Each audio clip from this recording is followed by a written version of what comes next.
വീട്ടിലേക്ക് കയറി വരുന്ന സമയത്ത് ചൊല്ലുന്നതും വളരെ നല്ലതാണ്. അതോടൊപ്പം വീട്ടിൻ്റെ മുൻഭാഗത്ത് കാണുന്ന രൂപത്തിൽ അത് എഴുതി വെച്ചാൽ വീട്ടിൽ ബറക്കത്ത് കൂടുകയും ചെയ്യും. അത് കാണുമ്പോൾ നമ്മൾ സ്വാഭാവികമായി ചൊല്ലിപ്പോവുകയും ചെയ്യും.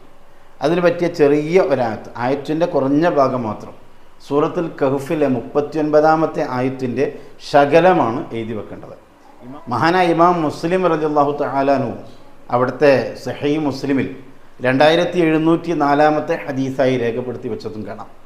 പൂർവികരായ ആളുകൾ ചെയ്തു പോന്നിരുന്ന വലിയൊരു കാര്യം, അത് അൽ കഹ്ഫിൻ്റെ 39-ാം ആയത്തിൻ്റെ ശകലഭാഗം അവർ ചൊല്ലിയിട്ടായിരുന്നു വീട്ടിലേക്ക് കയറിയിരുന്നത്. അത് വീട്ടിൻ്റെ മുൻഭാഗത്ത് എഴുതി വെക്കുന്നതും വളരെ കൂടുതൽ ഉപകാരപ്രദമാണ്. ഏതാണ് അത് ആയത്തെന്നറിയോ? മാ ഷാ അല്ലാഹ് ലാ ഖുവത ഇല്ലാ ബില്ലാഹ്. മാ ഷാ അല്ലാഹ് ലാ ഖുവത ഇല്ലാ ബില്ലാഹ്. ഇത് വീട്ടിലേക്ക് കയറി വരുന്ന സ്ഥലത്ത് എഴുതി വെക്കുകയും വീട്ടിൽ കയറുന്ന സമയത്ത് അത് ചൊല്ലി